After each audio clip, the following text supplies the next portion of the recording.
Hey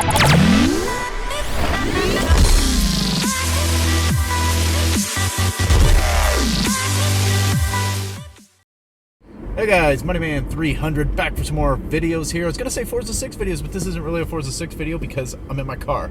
I'm in my car, driving, I'm on my way to work. Just thought I'd make good use of my time, be able to turn out another video while I'm not sitting at the Xbox. I got like a 30-minute drive to work, so thought I'd use that just to talk about a couple things related to Forza though. So we're going to be talking about Forza. And what I really want to talk about today was online etiquette.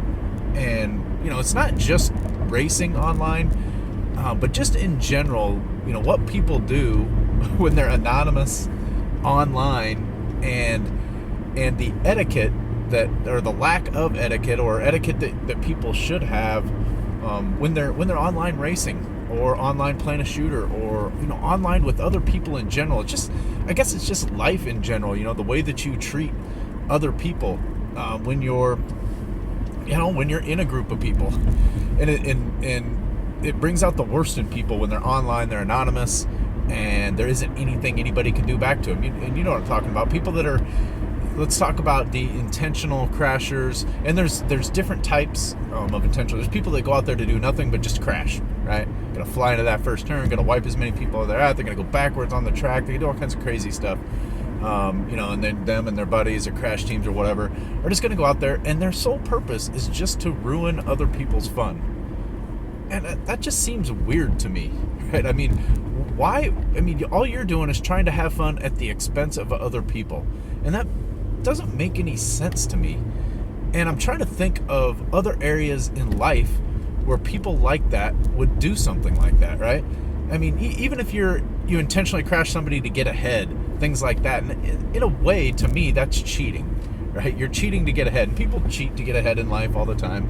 You know, you see it in the news, and in the financial industry, you see people, you know, taking other people's money and all that stuff. So it happens, obviously, in real life, but there's consequences in real life for that. Those people go to jail. Not that they're going to go to jail for, you know, for crashing people. That's probably, you know, a little extreme, maybe not a great example, but there's consequences in real life for that stuff. I played a lot of basketball when I was younger, and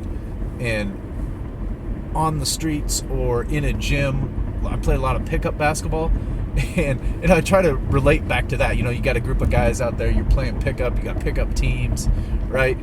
You don't really know each other, maybe you know a few of the guys out there, and you get out there, you know, you just be like going out there and just tackling a guy that had the ball and just knocking people down. That would last about one time playing basketball in the street before you got laid out, right? Or worse, depending on where you're playing. You know, you just didn't, you know, the rules of physically being there kept everything in check. And those are rules that don't exist when you're online. So you got to play by kind of your own rules of just being a decent person, right? Not going out to ruin someone else's fun at your, at their expense. Right? You know what I'm saying? You're not out there trying to have fun by ruining other people's fun. Now, you want to ruin other people's fun by just being faster than them, beating them on the track, then that's what you do. But you don't do it. I was watching my phone. Sorry, it like froze. My video froze. So hopefully it's catching all this. It's like freezing a little bit. I'll go back and check it later. I'm stopped at a stoplight here. Where are we at? God, it takes forever to get in. But anyway, if that's something that it's been on my mind. It drives me crazy. Shooters is the same way, right? You're playing, and now they've done a good job in like Call of Duty. If you've played Call of Duty, you've played hardcore mode, team killing is on. But if you kill like 3 of your own teammates, bam, it's an immediate kick. I'd like to see a rule like that, you know, implemented in Forza. I don't know like the best way to police this thing. I think there's some really easy things to do about the intentional crashers, like ghosting people if they get a half a lap or a full lap behind. Just ghost them out. They're done. They'll quit. Maybe the right answer is to turn damage on. The sim league, the damage sim leagues have been pretty good for the most part. So maybe that's an answer, right? At least then they crash and maybe take 1 or 2 people with them in the first turn, and the rest of the race is okay. And they'll stop, right? If they're done in the first turn of every race, then that ruins their fun and they're done. So maybe that's another way to handle it. Maybe just turn damage on in every race. I don't know. I'd like that. I don't know if you guys let me know what you think. And if you would like something like that as well, I think I would. I think that'd be a good way to handle it. Some sort of black flag system. That could really come into effect when you're cutting corners. Maybe you get one warning, and the second one you're black flag and you got to do a stop and go in the pits or whatever. That would cut the track cutting out pretty quickly. You got to give them a warning or so, because sometimes you get kind of bumped into the cut. If you're on the inside and somebody brushes you off into there, or you just carry a turn a little bit wide accidentally. That does happen. But I would be okay with getting kicked if that happened, right? If I carried it wide and I did it again, it's hardly an accident. If you just did it twice in a row, I could have got on the brakes and done a little something differently there. So I think that's the most you can do.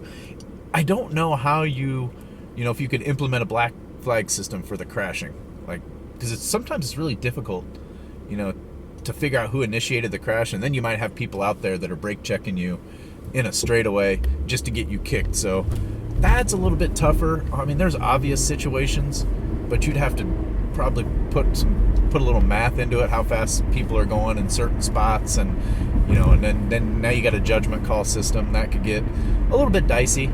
But yeah, I think that guys, let me know if you have other ideas. I'm curious to see what or if there's ideas that have been implemented in other games maybe that would work in Forza, because I really think they're gonna have to. Well, I guess they don't have to. It would be really great if they did something about this in a Forza title. I mean, they haven't yet that I'm aware of from when I've played Forza 2 on up. For the most part, every one of these. I'm turning here. So we've played through all of them, and there really hasn't been anything that they've done, and it seems like there could be something done in there. I think leagues and damage is a step in the right direction, but in general, it's okay. But they could do more, and I hope that they do more in the future. And I don't know the right way to handle it, but you would think you get some developers together, they could come up with some things that would handle that. But anyway, just don't be a jerk online, man. Just like in real life, and maybe there are some people that just are jerks in real life, but I have a feeling that if you were sitting there face to face with people, they wouldn't do this as much, right? If you had to, be like, if you weren't anonymous online, if those people, and I know I'm not the people that subscribe to my channel, I'm preaching to the choir here, for the most part, very clean, at least attempt to be clean. Accidents happen in a race, but yeah, somebody like me, I'm not anonymous when I'm online for the most part. Not that everybody knows who I am, but I generally have a couple people in lobbies that recognize me, and I try to be extra careful because of that, because it can hurt my channel if I go out there and I'm crashing people around. And even if it's a retaliation, which you've probably seen a video or two where I have retaliated after it got a little bit ridiculous, but in general, because I'm not as anonymous, I gotta be careful. Now, I would do that anyway, and I did that before the channel, just because it's the right thing to do, and it's courteous, and you're treating people like you'd want them to treat you, the golden rule and all that. So yeah, so that's one topic I wanted to cover. Let me know your thoughts down there on that. This is also gonna kind of replace the this week in the Forza community, just because there isn't a ton going on. We're still driving that tank around Brands Hatch, and I don't know about you guys, but I haven't done it a ton, but it just isn't very fun to drive a 5,000-pound car around Brands Hatch, which is, although it doesn't on the surface appear to be that difficult a track, it's a pretty technical track. Those turns are tricky. They're not real tight, but there's a couple of long ones, there's a couple of those short ones. They're just, that's really turn 3 isn't that turn just as tricky as hell, and turn 4 is too. Getting you back out of the straightaway, if you don't hit that just right, you're in the right lane here. If you don't hit that just right, God, you lose all kinds of speed in that straightaway. But anyway, please turn 10 if you do another community bounty, make it in a car that's fun to drive, something zippy, quick. 5,000 pounds around Brands Hatch in a Rolls Royce, a car I would not otherwise have, nor would I probably drive at any point in time in this game if it weren't for that. So yeah, that's the Brands Hatch that's going on. We got new leagues this week, got a couple new interesting leagues. I think we have two stock leagues. If you're elite or pinnacle, you get there is a sim league in there, along with I think everybody gets the what class was that? It's a stock. Oh man, I was driving it. I know. Okay, let's talk about the Sim League first, because that's the D class Miata. So you get the D class Miata, which is pretty fun. Spec, just complete stock, no tuning. Somebody mentioned that you could do the tires, but I'm not sure that's true, because if you look at the restrictions on the lobby, it the car may allow you to go in and tune it when you go into tuning, but the restrictions on the lobby, I think, will probably set it back to default. So I don't know if you can actually do that or not. So yeah, so all stock Miatas. The racing's really close. The problem is, if you start in the back, everybody's the same. It's real tough to get to the front. I usually I can usually outbuild and outtune half the lobby and then work my way up from there. But since these cars are slow and it's D class, and nobody's outpowering anybody, it's kind of a follow the leader, and then you get people trying to make crazy fly down to the inside type passes, because you're not really going fast enough to do damage, even though damage is on. You'd really have to mess something up to do damage. But that's kind of cool. I like the idea of stock races and then throw in the damage on that. And that's a lot of fun. That's cool. We're out on the interstate now. I'm switching lanes. I'm talking. It's all good though. It's not that much traffic out here. I'm kind of going in a little bit late today, so I missed all the traffic, which there's not that much traffic here in Omaha anyway. Sometimes it does. But anyway, so the other one is, the other one's Formula E. So stock also, Formula E. So that's kind of cool. And it was fun. I raced just a few races with that, but without damage on, man, the crashers were out in a couple of lobbies that I was in. It was okay, but there was a fair amount of crashing going on. It was fun. The car's fun to drive. Zippy, turns, pretty crazy. Took a few laps, a couple races to kind of get used to driving it. The one thing is I can't. It's real hard to hear when to shift that car. And I don't know, being an electric, the shift points. Like if the shift points are different, if you want to shift in the red line, before the red line. I didn't really go look at it that much. I just grabbed one of the Formula E cars. They're all the same. So stock, you can buy, there's like maybe six of them in the game. You can go by and just run the race. So that's kind of cool that they've got a couple of stock races. Kind of takes the building and tuning and just brings the driving aspects into it. Again, though, in a short race, like the sim leagues have their longer races, they're double, so it does give you some time to kind of work your way up if you're in the back.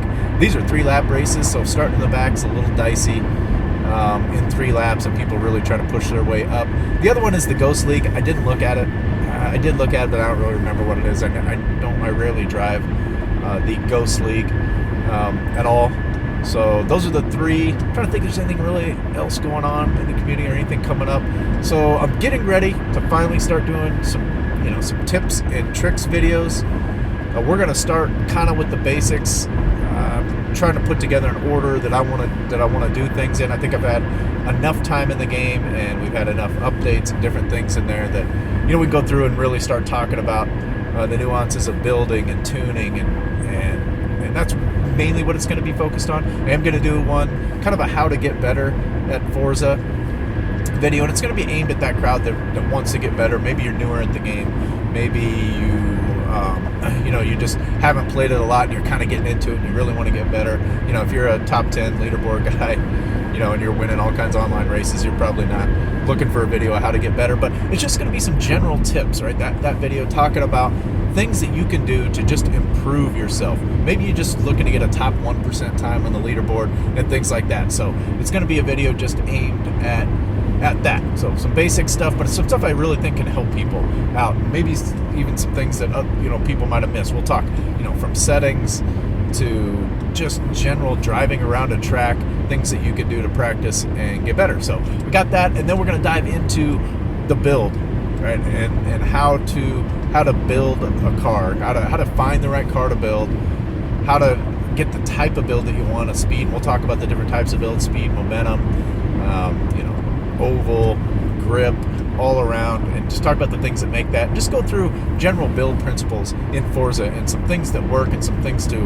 avoid, just to get you a good platform to build on. And then we'll move into the tuning aspects of it. We'll talk about base tune, and then we'll go into each individual area and talk the fine tuning and the finer points in each of those. So I've got that coming up, and I think that might wrap it up for this. I can't think of anything else from a Forza community perspective that's going on this week. There's still chatter about Porsche, little tidbits of information coming out, but no official announcements. Of course, this is Monday. Oh, no, it's not Monday. What is it today? It's Tuesday. I got my days wrong because my kids were out of school on President's Day yesterday, but Tuesday. Usually information comes out on Monday. I didn't see anything yesterday.